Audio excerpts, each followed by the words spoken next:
जैसे ही इंडिया के prime minister Narendra Modi Singapore पहुंचे और गाड़ी से उतरे तो सिंगापुर के प्राइम मिनिस्टर ने इंडिया के प्राइम मिनिस्टर नरेंद्र मोदी को गले लगा लिया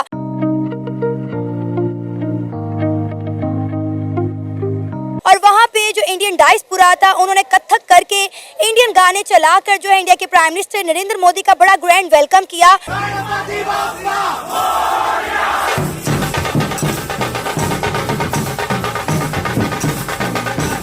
और इंडिया के प्राइम मिनिस्टर नरेंद्र मोदी ने भी उस तमाम वेलकम को 4 चांद लगा दिए जब उन्होंने वहां पे ढोल बजाया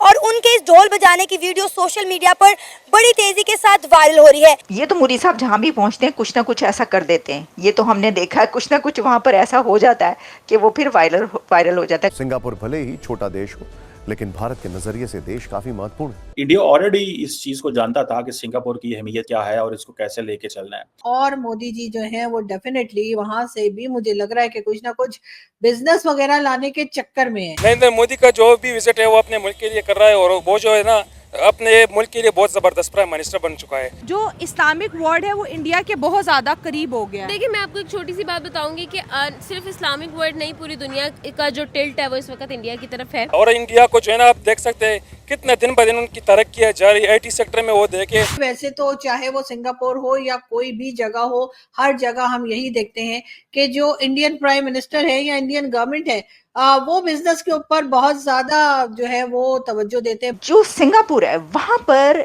इंडिया के प्राइम मिनिस्टर के डायलॉग में एक मेन जो पॉइंट है वो ये रहेगा कि इंडिया इस वक्त सेमीकंडक्टर में आगे बढ़ना चाहता है। नमस्कार, जय हिंद दोस्तों। प्रधानमंत्री नरेंद्र मोदी इन दिनों विदेशों की यात्रा पर है। प्रधानमंत्री के ब्रुनेई की यात्रा पूरी करने के बाद अपनी यात्रा के दूसरे चरण में सिंगापुर पहुंचे हैं, जहां पर सिंगापुर के प्रधानमंत्री लॉरेंस वोंग ने PM मोदी को गले लगाकर उनका स्वागत किया और वहां पर अप्रवासी भारतीयों ने ढोल नगाड़ों के साथ PM नरेंद्र मोदी का जोरदार भव्य स्वागत किया। इस दौरान PM मोदी महाराष्ट्रियन धुन पर ढोल बजाते भी नजर आए।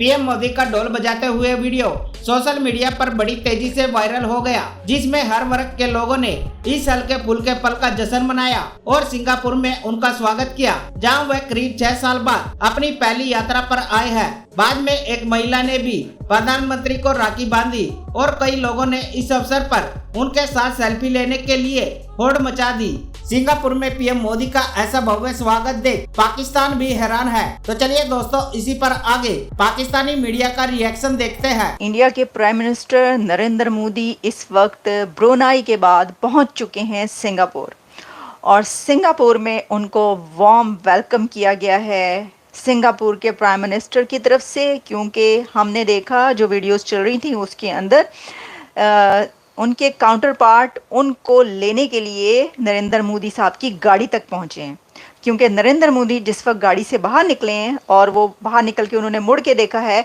तो सिंगापुर के प्राइम मिनिस्टर वहां पर मौजूद थे, उनको गले मिलने के लिए, हक करने के लिए और उनको रिसीव करने के लिए।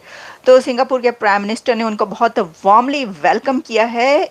मोदी साहब का एक बहुत बड़ा, बहुत अहम विजिट था ब्रुनेई का, जो वो वहाँ से कंप्लीट करके पहुँचे हैं सिंगापुर। और आप जानते हैं कि ब्रुनेई के विज़िट पर हम पहले ही बात कर चुके हैं और ब्रुनेई के विज़िट पर उन्होंने बहुत सारे ऐसे स्टेप्स उठाए हैं जो कि इंडिया की तरक्की में आगे बहुत अहम किरदार अदा करने वाले हैं। जैसा कि हमने आपको बताया कि उसमें ख़ास तौर पर स्पेस सेक्टर में जो कुछ सोचा गया है और सोचा जा रहा हो उनसे जो उनके साथ बातचीत हुई है। तो ब्रुनेई के बाद वो पहुँचते हैं सिंगापुर और प्राइम मिनिस्टर के वहाँ पर मिलने से पहले नरेंद्र मोदी साहब का एक मोमेंट, ढोल मोमेंट कहा जा रहा है कि ये ढोल मोमेंट है जो वायरल हो रहा है।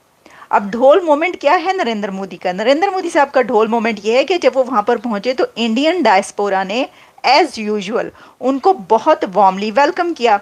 अच्छा, इंडियन डायस्पोरा वहाँ पर जो मौजूद था उन्होंने अपना एक ट्रेडिशनल डांस कथक भी पेश किया और साथ ही ढोल वहाँ पर मौजूद था। ढोल बजा के उन्होंने नरेंद्र मोदी साहब का जो है वो वेलकम किया।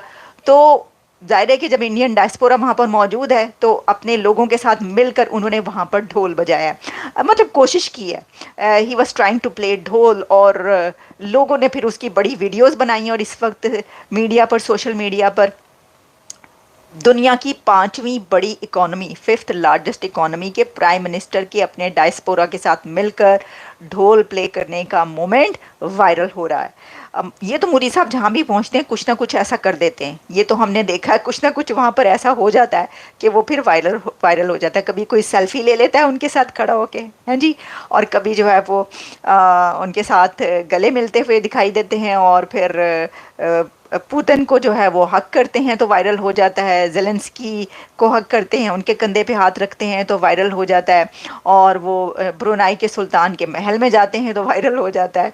और अब वो वहाँ पर जो इंडियन डायस्पोरा है उसके साथ उन्होंने ढोल बजाते हुए, अच्छा एक चीज़ मैंने नोटिस की इससे पहले कि मैं इस बात पर आऊँ कि इंडिया के लिए ये विज़िट कितना सिग्निफिकेंट है और इंडिया ये विज़िट में क्या बात वहाँ पर करने लगा सिंगापुर में।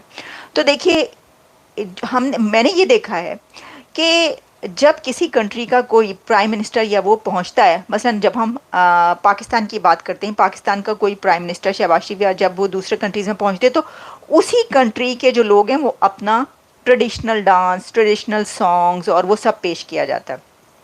इंडिया के प्राइम मिनिस्टर जब किसी कंट्री में पहुंचते हैं तो इंडिया का डायस्पोरा हर कंट्री में इतना एंथुजियास्टिक है, इतना पावरफुल है कि वहाँ पर इंडिया के ही ट्रेडिशनल डांस और सॉन्ग्स पेश किए जा रहे होते हैं। और दूसरा एक और बात इसके अंदर शायद ये वजह भी है कि क्योंकि इंडिया की ट्रेडिशंस इतनी पावरफुल हैं, इतनी उनका कल्चर इतना रिच है कि उनको किसी और की वहाँ की ज़रूरत नहीं पड़ती, वो खुद आकर अपना जो है वो पेश करते हैं। नरेंद्र मोदी का जो भी विजिट है वो अपने मुल्क के लिए कर रहा है, और वो जो है ना अपने मुल्क के लिए बहुत ज़बरदस्त प्राइम मिनिस्टर बन चुका है। और जो है ना हमारे कुछ बंदे थे वो कह रहे थे कि इस तरह ड्रामेबाजी भी की है, इसके बारे में बहुत कुछ कहा है, लेकिन जो है ना वो अपने स्ट्रगल में भरपूर जा रहा है और अपने स्ट्रगल को रोक नहीं रहा। और इंडिया को जो है ना आप देख सकते हैं कितने दिन ब दिन उनकी तरक्की जा रही है। IT सेक्टर में वो देखे, जिधर भी देखे तो उनका बहुत जो है ना ऊपर नाम जा रहा है। और अब पाकिस्तान में हमारे देखे तो इधर जो है ना वो जो कुछ बंदे हैं वो कभी जो है ना एक हुकूमत को आने देते, अगर वो पसंद ना आई दूसरे को आने, अगर ये सिलसिला ख़त्म ना हुआ तो पाकिस्तान अनकरीब इस तरह जो है ना इंडिया अभी ऊंचाई उरूज पर जा रही है, ये पस्ती पर आ जाएगी। और जो आप देख रहे हैं किस तरह जो है ना पस्ती पर चल रही है, तो मेरे ख्याल से हमारे वज़ीर-ए-आज़म साहिबान को और इन मिनिस्ट्रीज़ में चाहिए कि कुछ शर्म वगैरह करे और इंडिया को देखे कि किस तरह वो जो है ना तरक्की करे। अभी आपने सेमीकंडक्टर के बारे में बात की, तो ये जो है ना टेक्नोलॉजिकल इम्प्रूवमेंट आ रहा है उनमें, वो जो है ना दिन ब दिन जो इलेक्ट्रिसिटी है महंगी होती जा रही है। बिजली से हर बार तो नहीं बन सकता, कभी ना कभी तो ये रिसोर्सेज ख़त्म हो जाएंगे, लेकिन जो सेमीकंडक्टर है इसकी जो है ना कीमत कास्ट भी कम है और इसका फ़ायदा बहुत ज़्यादा है। तो वो अपने मुल्क की बका के लिए वो कास्ट कम करना चाहता है और अपनी गाड़ियों और इंडस्ट्रीज को जो है ना इलेक्ट्रिसिटी पर लाना चाहते हैं, वो भी महंगी नहीं सस्ती पर।